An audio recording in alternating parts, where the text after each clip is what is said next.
Sahabat bertanya kepada Nabi Muhammad SAW, apa bangunan yang pertama yang ada di atas muka bumi ini? Maka Nabi Muhammad SAW menjawab, bangunan yang pertama adalah masjid. A'udzubillahi minasyaitonirrajim.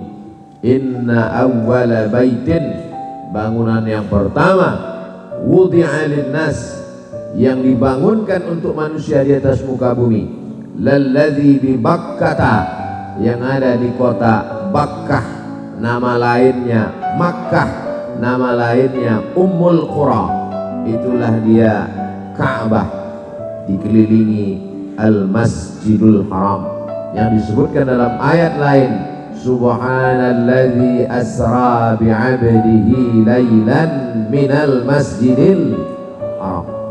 Lalu kemudian sahabat bertanya lagi, setelah itu bangunan yang kedua bangunan apa ya Rasulullah? Maka Rasul menjawab, bangunan yang kedua adalah juga masjid. Itulah dia kelanjutan ayatnya, minal masjidil harami ilal masjidil aqsa. Lalu sahabat bertanya, kam bainahuma, berapa jarak antara keduanya? Maka Nabi menjawab, arba'una sanah, 40 tahun. Bangunan yang pertama masjid, bangunan yang kedua juga adalah masjid. Dan ketika Nabi menempati suatu daerah, yang pertama dia bangun sampai pada hari Senin, yang pertama dibangun di Quba, itu juga adalah masjid. Itulah dia Masjid Quba. Panjang umur, sehat badan, insya Allah kita sampai ke Masjidil Haram, sampai ke Masjidil Aqsa, sampai ke Masjid Quba, insya Allah. Ongkos tanggung masing-masing. Jadi perjalanannya itu dari masjid ke masjid. Alhamdulillah subuh ini kita berada di tempat yang paling dimuliakan Allah, juga adalah masjid, namanya Masjid Al-Muhajirin. Muhajirin artinya orang-orang yang pindah, nggak tahu pindah dari mana. Pokoknya mereka pindah dari tempat yang tidak baik kepada tempat yang lebih baik, insya Allah. Tanah dari Jawa, tanah yang ada di rumah kita itu tanah juga namanya. Yang ada di lapangan sepak bola tanah juga. Ini yang ada di bawah ini tanah juga. Tapi apa bedanya? Tanah ini lebih mulia. Buktinya kalau kita sholat di rumah kita terhitung 1 rakaat. Tapi kalau sholat di tanah ini 27 rakaat. Jadi kalau ngitungnya jangan cuma satu sholat 27. Siapa yang istiqomah sholat di Masjid Al-Muhajirin selama 1 tahun, maka umurnya bertambah 27 tahun. Hitungnya begitu. Istiqomah 1 tahun istiqomah, dari 17 Agustus 2023 sampai 17 Agustus 2024. Alhamdulillah Pak Ustadz, saya istiqomah bulan Agustus aja. Ini juga cara dakwah, mau memberitahu masyarakat dari Sabang sampai Papua, begini jamaah Masjid Al-Muhajirin menyambut, memuliakan, mensyukuri nikmat kemerdekaan 17 Agustus. Orang lain bingung bagaimana mau merayakan 17 Agustus, pasang layar tancap, hujan. Adakan lagu dangdut, padahal ini kan mensyukuri para pejuang yang mati syahid. Masa orang mati syahid cara mengenang jasanya dengan lagu dangdut? Ustadznya terlalu serius. Masa kita nggak boleh bahagia? Orang beriman itu bahagianya dengan amal soleh. Mudah-mudahan tahun depan bangsa Indonesia memperingati Dirgahayu HUT RI yang ke-79 jauh lebih baik daripada tahun-tahun sebelumnya, insya Allah. Banyak yang menyesal, kami nggak tahu cara mensyukurinya begini. Ternyata cara mensyukurinya dengan sholat subuh berjamaah. Setelah itu kemudian tausiah, hadir tokoh masyarakat, pemimpin alim ulama. Kami sudah terlanjur nyewa keyboard tunggal Pak Ustadz. Kalau dibatalkan ini mubazir. Nggak bisa Pak Ustadz. Innal mubazirina kanu ikhwana syayatin. Yang mubazir saudara setan. Maka tahun depan dia sudah tahu caranya, cara mensyukurinya, berkumpul bersama-sama di masjid, membacakan Al-Fatihah untuk para syuhada yang sudah habis hartanya, darahnya tumpah, nyawanya melayang. Untuk mereka semua kita bacakan Al-Fatihah. A'udzubillahi minasyaitonirrajim. Bismillahirrahmanirrahim. Alhamdulillahirabbil alamin arrahmanir rahim maliki yaumiddin. Iyyaka na'budu wa iyyaka nasta'in. Ihdinas siratal mustaqim. Siratal ladzina an'amta 'alaihim ghairil maghdubi 'alaihim waladdallin. Amin. Mudah-mudahan kita mendapatkan keberkahan mereka insyaallah. Masjidnya ini dibangun dengan dana 6, miliar. Jadi masjidnya 6,7 miliar. Hitung-hitung ya 7 miliar lah. Mudah cara mengingatnya. Tawaf 7 putaran, sa'i bolak-balik 7, hari ada 7, biaya juga 7 miliar. Jadi nanti kalau ada yang bertanya, itu Masjid Al-Muhajirin berapa itu? Waduh nggak ingat kemarin berapa, 7 miliar. Masjidnya luar biasa. Beberapa menit sekali warna lampunya ganti.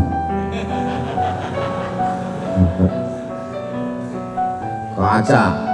Maka jamaah banyak terkadang perlu dibuatkan layar di luar, karena mereka merasa sedang berada di kamar tertutup. Tapi di Masjid Al-Muhajirin bisa melihat kita, dan kami melihat dari dalam keluar ini seperti ceramah dalam akuarium di sana. Luar biasa. Kaligrafinya juga cantik, Asmaul Husna. Di pintu-pintu tertulis Allah Muhammad. Ketika Nabi Muhammad SAW belum ada lagi wujudnya dalam bentuk darah, daging, kulit, kuku, tulang. Ketika itu Nabi Adam alaihissalam sudah ada. Karena Nabi urutannya adalah Adam, Idris, Nuh, sampai Sayyidina wa Maulana Muhammad sallallahu alaihi wasallam. Nabi Adam kata Allah Ta'ala, la taqraba hadhihi syajarah, jangan dekati pohon ini, pohon khuldi, fatakuna minaz zalimin, nanti kamu akan jadi orang zalim. Fa'azallahu syaitan, syaitan menggodanya, lalu kemudian makan buah khuldi, lalu kemudian beliau merasa bertaubat kepada Allah Subhanahu wa Ta'ala. Doa yang paling tua yang selalu kita baca, Rabbana zalamna anfusana wa illam taghfir lana wa tarhamna lanakunanna minal khasirin. Lalu kemudian apa kata Nabi Adam?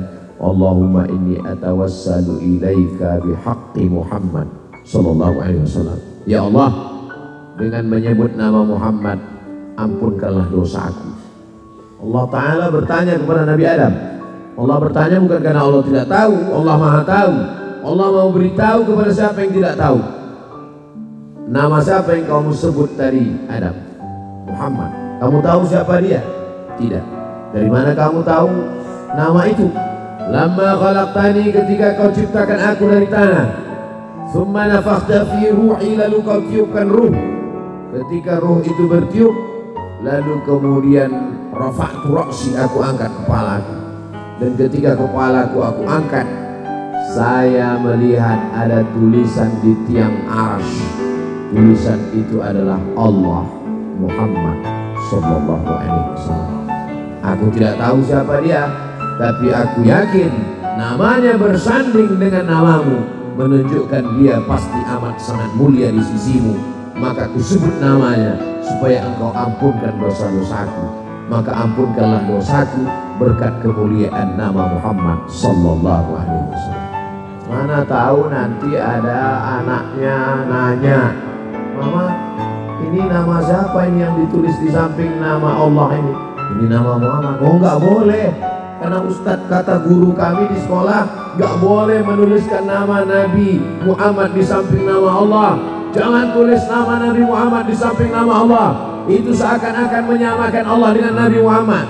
Nanti anaknya komplain, orang tuanya nggak bisa jawab. Itu udah dijelaskan Ustaz Somad kemarin subuh. Apa penjelasannya? Pokoknya udah jelas. Jangan tanya-tanya lagi. Banyak tanya Bani Israel masuk neraka. Hadisnya di mana Pak Ustaz? Dituliskan secara lengkap oleh Sayyid Muhammad Alawi bin Abbas Al-Hasani Al-Maliki dalam kitab Mafahim Yajib An-Tusahah. Karena saking banyaknya orang yang komplain dengan adanya tulisan Allah Muhammad disejajarkan, maka masjid ini mengamalkan hadis Rasulullah Sallallahu Alaihi Wasallam.